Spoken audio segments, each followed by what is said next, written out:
susunod na programa ay rated G. Ito ay pwede sa lahat ng manonood. Ngayon sa I Love Pinas, huling hirit na ng ating Antique Adventures. Rafflesia ang tinaguri ang biggest flower in the world. Umakyat tayo sa bundok at maghanap tayo nito dito sa Antique. Papasalan natin ang San Pedro Old Church, ang Jella Azurin Ancestral House, at syempre hindi mawawala ang mga remaining food trips natin.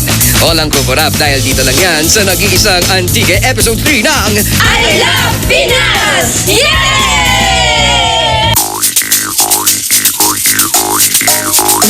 I love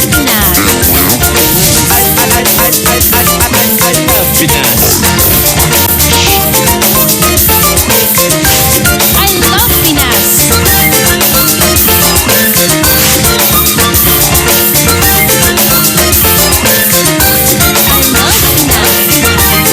Ako po si Carlo Lorenzo. Mabuhay! I love Pinas. Bago tayo mag-adventure today, konting rewind muna tayo sa mga na-experience na natin dito sa Antique mula sa ating first and second episodes. Pinuntahan natin ang Nogas Island, nag-diving at nakihalubilo sa mga marine life underwater. Nagbabad din tayo sa hot springs. Sinubukan natin ang zipline nila rito. Pinuntahan ang Bugtong Batu Falls at nagrapel mula sa tuktok nito. Na-experience din natin ang whitewater kayaking, pati na rin ang mahulog mula sa kayak at matangay ng agos ng tubig. Nakakain din tayo ng chicharon na gawa sa mushroom. At nakapagbabad sa napakalaking kawa. Ngayon, ito todo pa natin ang paglilibot to the highest level. Huwag na tayong magsayang pa ng panahon at puntahan naman natin ang bayan ng Kulasi. Mula sa San Jose Buena Vista na kapitolyo ng probinsya, nasa 2 oras ang magiging biyahe bago marating ang Kulasi. Iba't ibang mga fun activities ang pwede niyong ma-enjoy dito. Isa na nga yan ang gagawin natin, ang mag-mountain climbing. Pero hep, hindi lang ito basta-basta pag-akyat ng bundok ha. Ang misyon natin ay ang umakyat sa bundok at makahanap ng Rafflesia. Pero bago umpisahan ang pagkahanap, ano nga ba ang Rafflesia?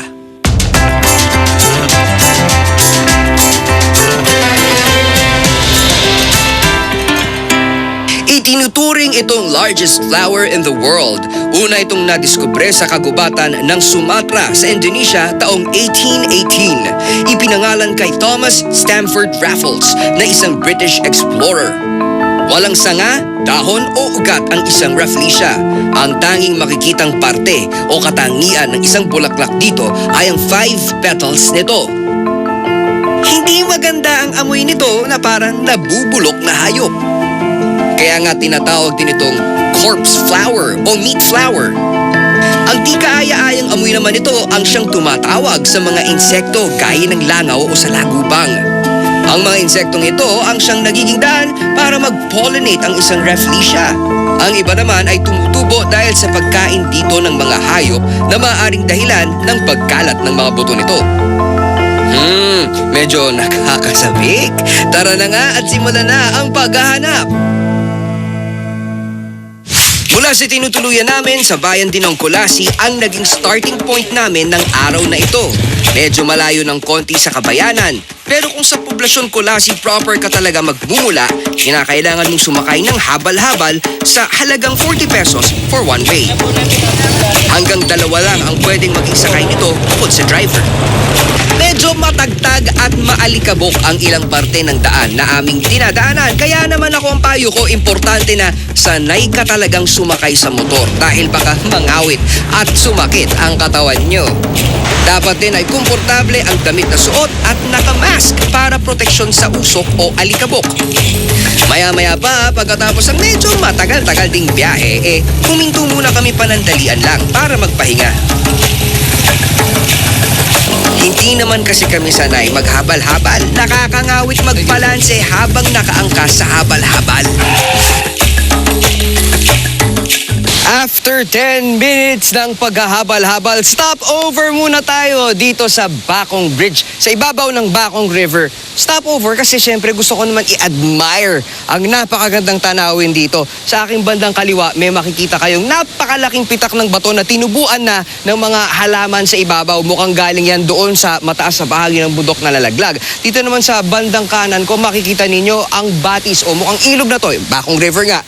At ang daming mga bato na nandun na makikita mo ang ganda ng pag-agos. Nag-iiba-iba na yung shades of brown ng mga bato na nandun. At syempre, break din ito dahil ang sakit na ng puwit ko sa kakatalbog-talbog kanina ng ating sinakyan na habal-habal. Matapos makapagpahinga ng ilang sandali, sakay na uli sa habal-habal.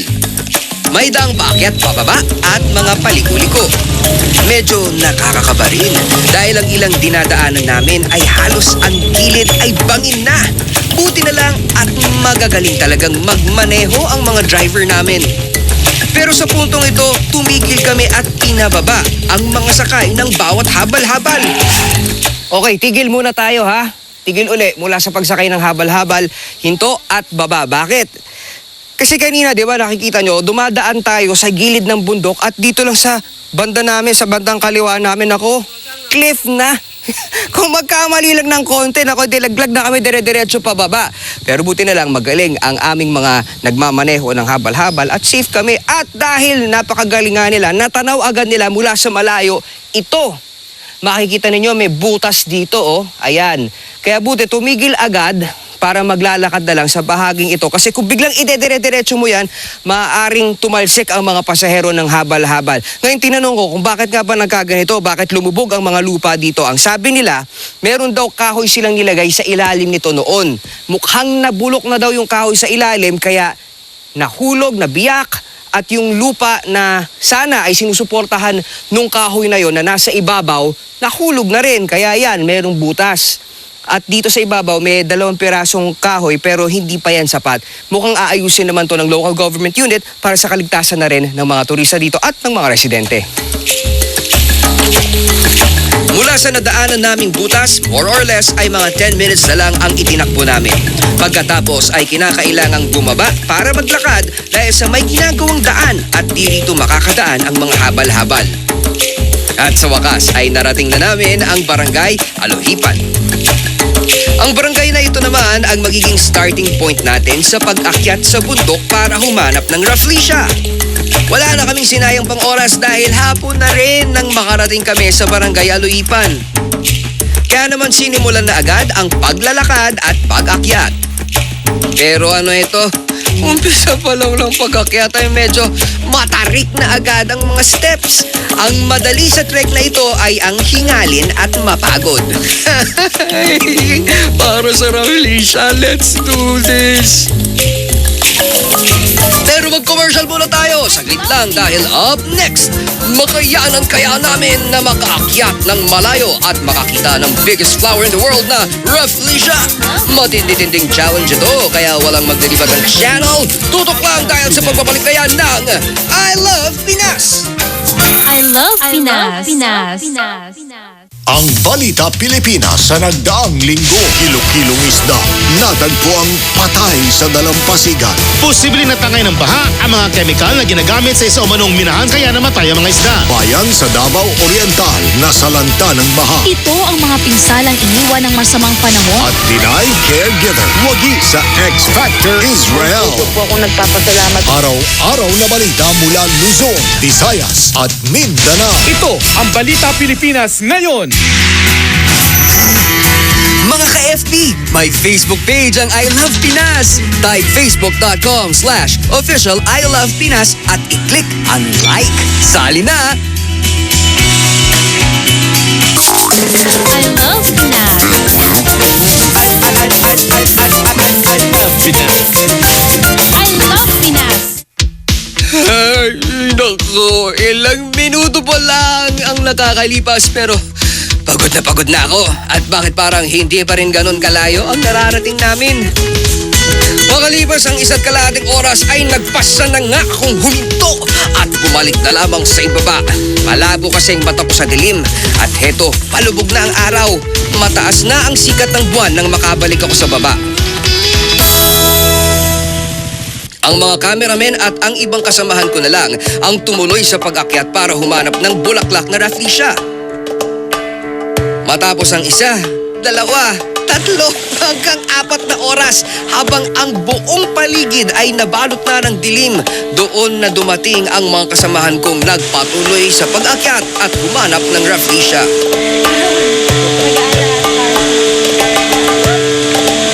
At dito, nagtanong at nagpakwento ako sa kanila tungkol sa mga na-experience sila habang naghahanap ng pinakamalaking bulaklak sa buong mundo. Ayon sa kanila, napakatinding pagod daw talaga ang kanilang naranasan. Kaya naman humihinto-hinto rin sila para magpahinga. Sabi raw ng kasama nilang nakakaalam ng kinalalagyan ng rafflesia, medyo malayo pa raw ang dapat nilang lakarin mula sa kinalalagyan nila noon. Pagod man daw ay napapawi rin naman yun ng napakagandang tanawin ng kabundukan mula sa itaas. Pero mahirap daw talaga ang ilang mga lugar na kanilang dinaanan. Merong mabato, maputik, merong tubig na kailangan lusungin. At may mga parte raw na talagang matarik na nakakatakot akyatin.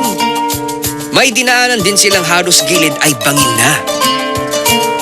Pero makalipas ang maraming oras na paghahanap, may nasilayan silang isang patay na rafflesia. Nakabukadkad raw ang mga petals nito na kulay itim at tuyo na.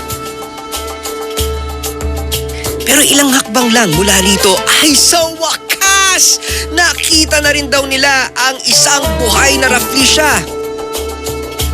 Siguro raw ay medyo bata o bago pa lang ang rafflesia na kanilang nakita dahil maliit pa lang ito at hindi pa tuluyang nakabuka ang petals. Kulay orange ito. Sa loob at gitna ng bulaklak ay may parang spikes o tusok-tusok na maliliit. At gaya ng inaasahan, hindi nga kaaya-aya ang amoy nito. Wala na raw silang sinayang pang sandali at dahil ito ang una nilang pagkakataon na makakita nito, hindi na nila pinalagpas pa ang magpakuha ng litrato kasama ang mga sinasabing pinakamalaking uri ng bulaklak, ang rafflesia. Mula rito, pwede pa raw mag-trek ng mahigit 2 oras para makakita ng mas malalaki pang rafflesia. Pero dahil gabi na nga, nagpasa na lang ang lahat na bumalik para sa kaligtasan. Mas nakakatakot at challenging daw ang pabalik dahil nababalot na ng kadiliman ang kanilang mga dinaraanan. Ganun pa man ay napawi naman daw ang lahat ng pangamba nang makabalik na nga sila sa ibaba. And thank God at safe silang lahat na makabalik. Sayag lang talaga dahil hindi kinayang powers ko ang pag-akyat. Pero ang payo ko sa inyo, kung susubukan nyo ang experience na ito, simulan nyo ito ng umaga para hindi abutan ng dilim sa daan pabalik. Whole day activity ito. Maglaan ng 6 hours para sa trek papunta sa malalaking rafflesia and another 6 hours pabalik.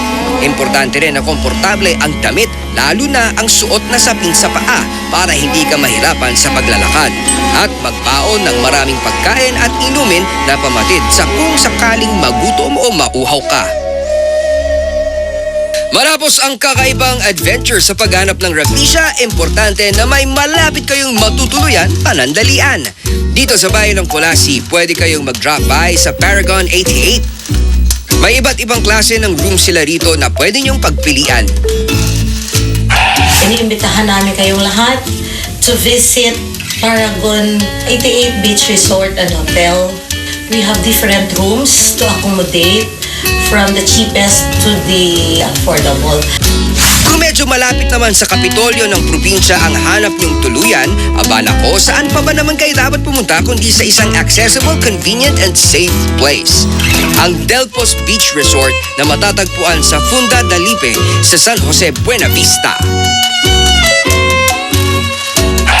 Okay, Delpos came from my 3 surnames, which is Delphine, Pornell, my first husband, and then now my British husband, which is Osborne. That's why it became Delpos. All air-conditioned ang lahat ng klase ng rooms nila rito. Pwede niyong i-avail itong kanilang suite. Double bed ito na may refrigerator at colored cable TV. Pwede dito ang mula 2 hanggang sa 6 na tao. Kung pamilya naman kayong pupunta rito, ayos na ayos itong family room nila para sa 4 na tao. O di naman kaya ay dito kayo sa kanilang standard room na worth 800 pesos lang, good for 2. Hindi lang yan, meron din sila ritong Star Rooms. Itong Star Room 1 ay ginagamit for conferences. 2,500 pesos per 3 hours na pwedeng mag-accommodate mula 12 to 15 persons. Ang Star Room 2 naman nila ay pwede namang gamitin ng mga visitors na nagre-rent ng kanilang function hall. Halimbawa ay yung kinasal o di naman kaya ay birthday celebrant. 1,500 pesos naman ang bayad dito for 3 hours. Kung trip nyo naman ay mag-swimming at i-enjoy lang ang beach, no problem. Dahil 5 pesos lang ang entrance fee nila for children habang 10 pesos naman for adults. 300 pesos naman ang rent dito sa kanilang cottage. For all my friends around the world, I'd like to invite you to Delpos. It'll be quiet for you, peaceful, and we can take you around wherever you'd like to see around Antique. Up next, pasyalan natin ang San Pedro Old Church, pati na rin ang isang ancestral house at food trip na sa pagbabalik ng I Love Pinas! I love Pinas.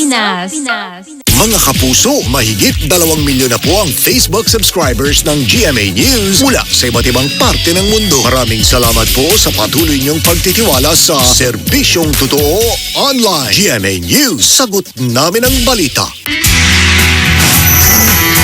Mga ka-FB, may Facebook page ang I Love Pinas. Type facebook.com/official I Love Pinas at i-click ang like. Sali na! I love Pinas. I love Pinas. Tuloy-tuloy pa rin ang pag-ikot natin sa Antique. Sa Barangay San Pedro sa San Jose, isang lumang simbahan ng aming sandaling pinisita. Ito ang San Pedro Church na itinayo noon pang 1744. Ngunit nasunog ito, kaya ang natira na lamang na parte ay itong pader sa loob at ang harapang bahagi na may kampana sa itaas. Dito rin sa bayan ng San Jose namin nakita ang Jela Azurin Ancestral House. Ayon sa mga nangangalaga nito ngayon, estimated na 200 years old na raw ang bahay na noon pang panahon ng mga Kastila na gawa. Maraming lumang bagay kaming nakita gaya ng bathtub na ito na more than 200 years old na raw. Ang lamesang ito naman, 50 years old na. Ang isa pang lamesa ay mas matanda dahil 200 years old na raw ito na parehong yari sa puno ng nara.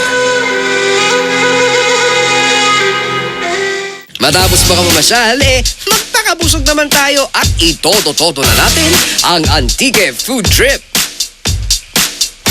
Unahin nating puntahan ang Parilyahan.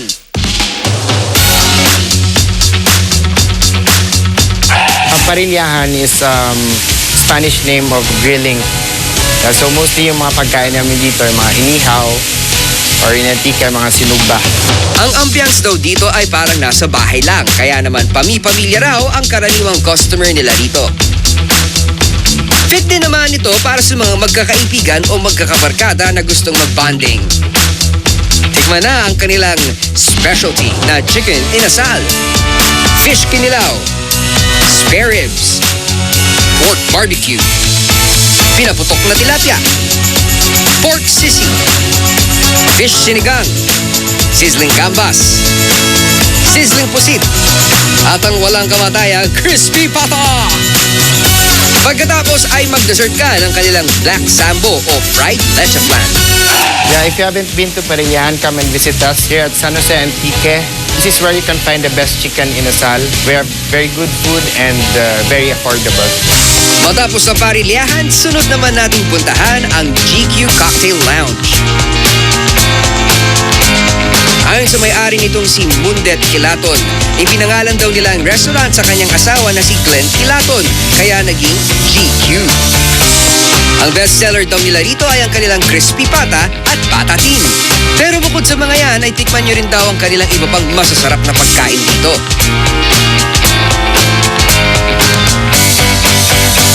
At lahat ng yan, good for 3 to 4 persons. Hindi lang yan ang ino-offer nila dahil meron sila ditong VIP room and suite room na ginagamit for family gatherings or party celebrations na air-conditioned. Inviting everyone to visit GQ Cocktail Lounge here in Atabay, San Jose, Antique, where the food is great, the prices are great, and you can come with your family and always come back. Up next, hindi pa tapos ang food trip, meron pa! At mamili ng mga pampasalubong na gawang antike. Susunod na yan sa pagbabalik ng I Love Pinas! I love Pinas. Habang buhay kita pagsisilbihan, habang buhay kitang aalagaan, ang nagmamahal ng tunay ay siyang wagas.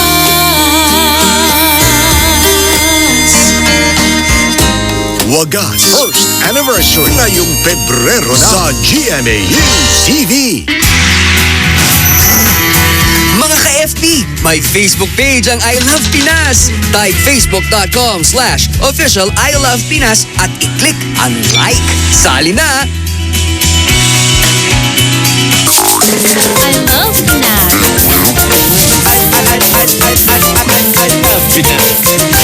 I love Pinas. O ano, suko na ba kayo sa pagkain? Aba nako, wag muna. Dahil may dalawa pa tayong kakainan. Mahilig ba kayong kumain ng baka? Eh kung ganun, baka gusto nyong tikman ang mga specialties ng Don Don Snack Bar.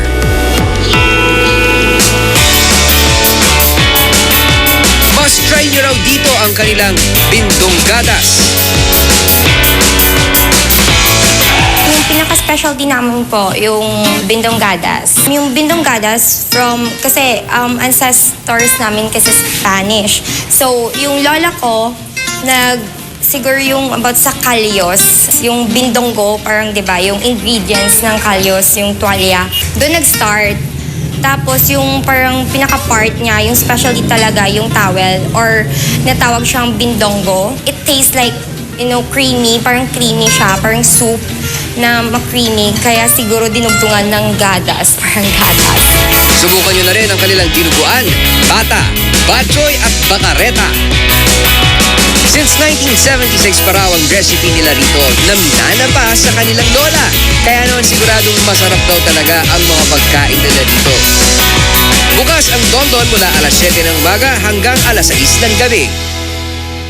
Matapos sa Don Don, puntahan naman natin ang Canyogan Garden Restaurant sa Bantayan Road, Atabay, San Jose. Canyogan ang ipinangalan sa restaurant dahil marami raw ditong nyog noon. Meron sila ritong air-conditioned area na pwede nyong kainan. O di kaya naman kung mas feel nyo ay fresh and cool na area dito sa kanilang garden sa bandang likod, tiyak na mapaparami ka ng kain. Specialty raw nila ay ang kanilang chicken binakol na manamis-namis dahil niluto ito sa buko. Tikman nyo na rin ang kanilang crispy pata, sizzling seafoods at ang malamig na halo-halo. Sa mga tourist, local and foreign, iniimbita kayo namin na pumunta dito sa Canyogan Garden Restaurant. Here, you will enjoy eating and nature at the same time.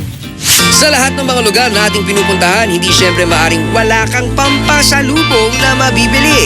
Kaya naman pumunta tayo sa mga pasalubong centers nila dito para mamili. Unahin natin itong AFCC-UI Pasalubong Center. Pero ano nga bang ibig sabihin ng AFCC-UI at paano ito nakakatulong sa mamamayan ng Antique? AFCUI ang Antique Federation of Cooperative Credit Union Incorporation. Yun ang original na pangalan. Yung tawag namin ngayon, Antique Federation of Cooperative. Una ng mission is to strengthen the primary cooperatives to help them train their officers and members. Then, tulungan sila kung paano maghanap ng mga resources para ma-augment yung capitalization nila na para makaserve sa mga member ng individual co-ops. Ayun, ang galing! Sa pamamagitan ng pagtuturo nila sa mga tao ay nakakatulong sila para magkaroon ng mapagkakalibangan na trabaho ang mga ito. Kaya naman maaari ka namang makabili rito ng iba't ibang klase ng mga produkto gaya ng mga bags at mga wallets na gawa sa puno ng buri. Mula 25 pesos hanggang 350 pesos ang presyo ng mga ito na talagang mabiling produkto raw dito. Meron ding accessories, t-shirts at mga pagkain. Matapos sa AFCCUI, sunod naman nating puntahan ang organization na tumutulong naman sa mga persons with disabilities, ang ADP. Association of Differently Abled Persons, Province of Antique Incorporated. So, our founding date noong August 29, 1992. At saka patayo itong organization kasi they found out that ang Antique na lang walang PWD organization in Panay Island. So we were gathered by the Department of Social Welfare Development. Mga 15 kami na PWDs, and that's the start ng organization. So we are now 21 years in existence. Main rason is tulungan ang mga persons with disabilities dito sa Antique in terms of livelihood, no? That's number one.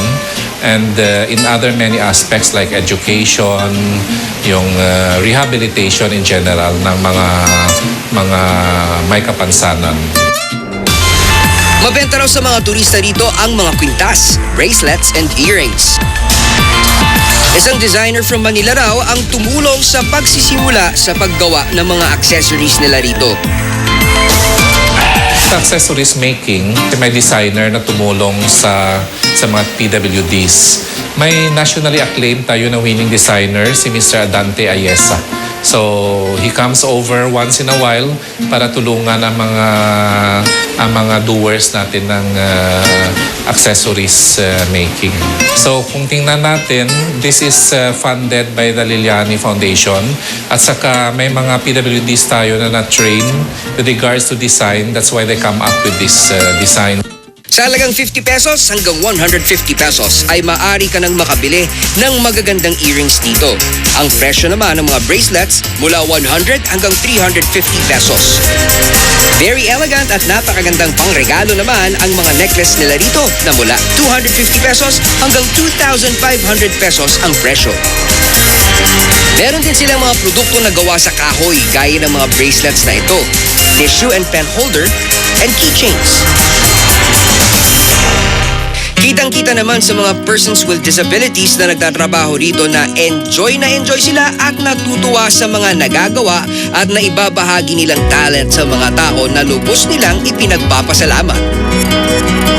Kami po ay natutuwa dahil kaming mga may kapansanan dito sa San Jose, Antique, talagang binigyan po talaga kami ng opportunity na magkaroon ng kumbaga sa hanap buhay. Kaya naman natutuwa rin ang pamahalang lokal dahil sa mga programang meron ang kanilang bayan gaya nito. We're proud to say that because of the effort of our persons with disability and also with the partnership with local government unit and the Liliani Foundation, the group is about to sign a memorandum agreement with the Cultura Philippines that they are going to buy, or the ADP here will supply Cultura Philippines accessories, and Cultura Philippines through SM will try to sell their products. So that's one good thing. Kaya naman kung kayo ay mapapasyal dito sa San Jose Antique, abay huwag niyong kalimutang mag-drop by dito sa ADP Antique para bumili ng mga magagandang pampasalubong. Come here to Antique and see what you have not seen in other places. You can enjoy your scuba diving here, kayaking, or in mountain resorts, mountain climbing, enjoying the peace and quiet of our province.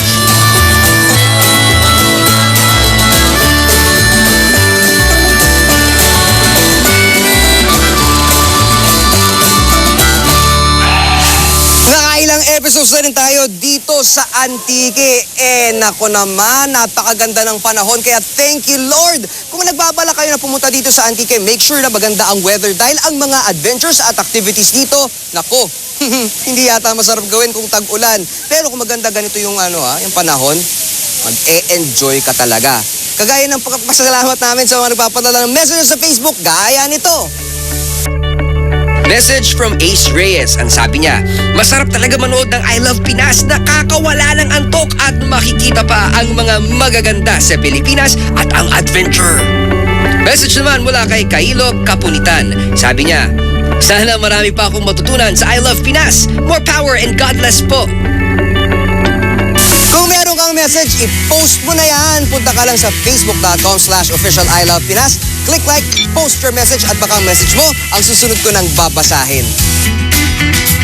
Alam mo, dito sa Antique, maituturing ko na bata pa ang turismo dito at malayo pa ang mararating. Bata pa kasi marami pang po pwedeng ma-develop dito. Tingin ko, ang mga local government units ng probinsyang ito ay nagsisimula na rin na kumilos para naman maparami pa ang mga pasilidad nila gaya ng mga resorts, inns, information dissemination para matulungan ang mga turista na pupunta dito.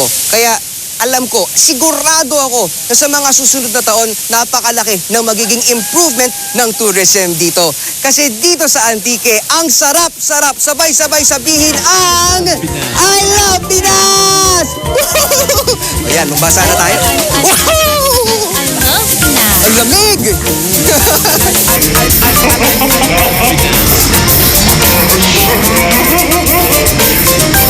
I love Pinas.